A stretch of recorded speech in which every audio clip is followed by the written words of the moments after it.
Does anybody know the lyrics to Hear About It Later by Van Halen? Neither do I.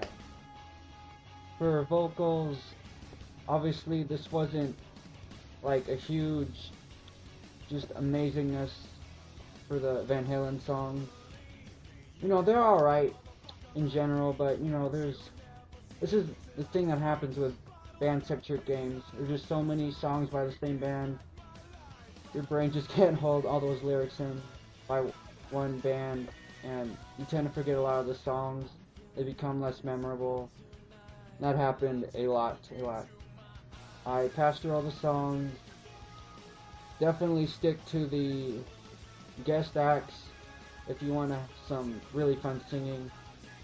Overall, the most challenging song, just all around challenge, was Semi-Charmed Life by Third Eye Blind. That song has a lot of phrases in it, and you're singing practically the whole time. Very challenging. So this game wasn't a super breeze on vocals.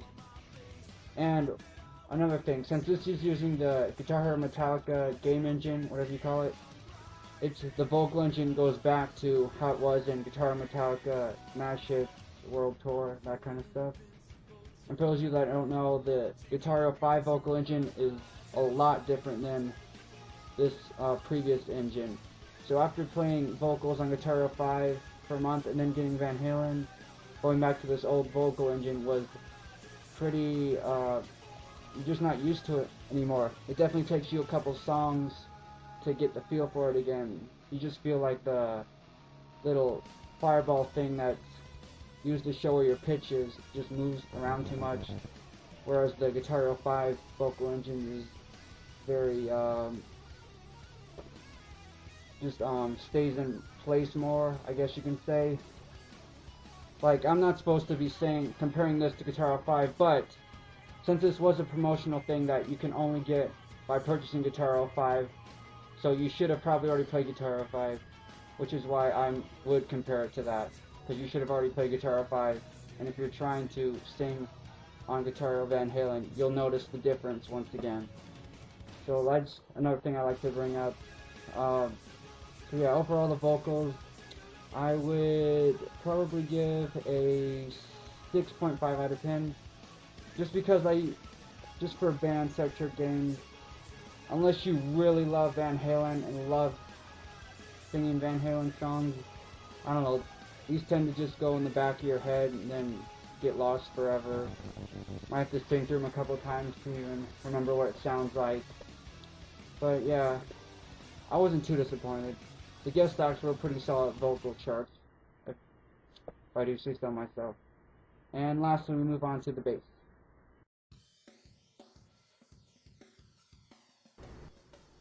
So in general, the bass charts were mostly strum fest, which is where you're just playing the same note over and over and over.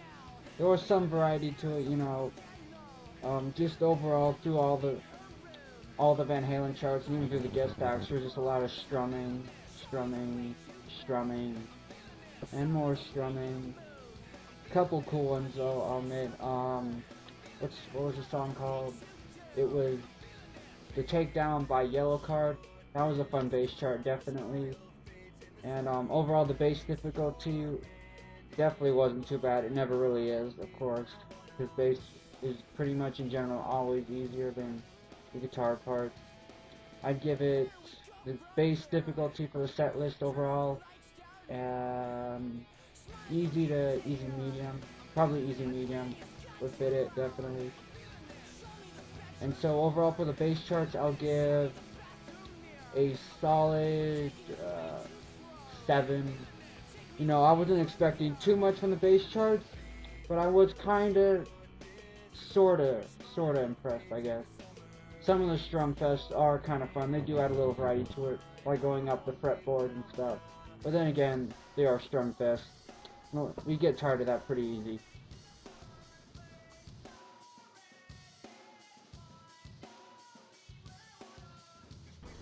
So some interesting things I found from Guitar Van Halen. When you do good on a song, you unlock song extras, I like to call it. I forgot if they have this in Guitar Metallica or not, but they have it here.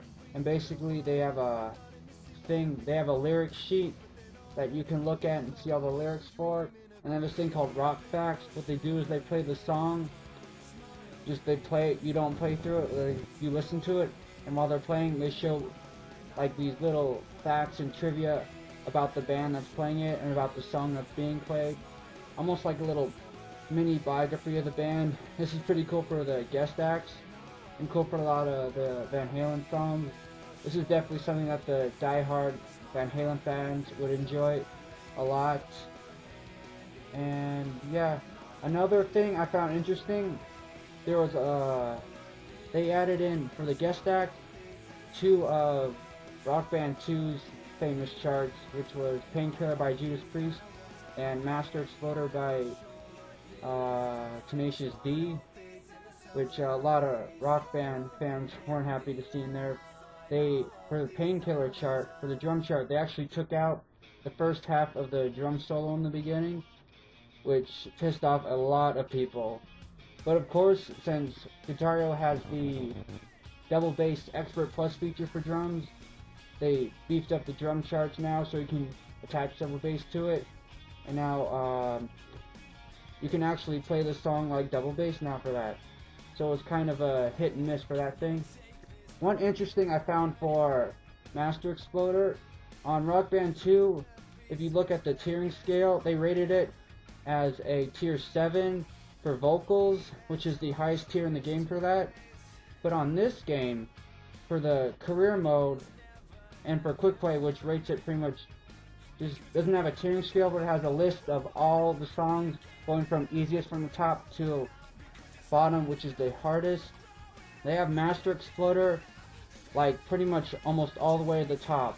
It's like I can't remember what position it was, like in the 4th or 5th position, as basically saying it's one of the easiest songs in the game to sing, which I found very weird. It's like, how can Rock Band rate it so high and Guitar can rate it so low? It's like, which one's right? If I had to pick, I'd say it'd probably be in the middle. It's not too challenging of a song if you've heard it before, but it can get you. And that's pretty much all the interesting facts I have about the song. And here's my final thoughts on it.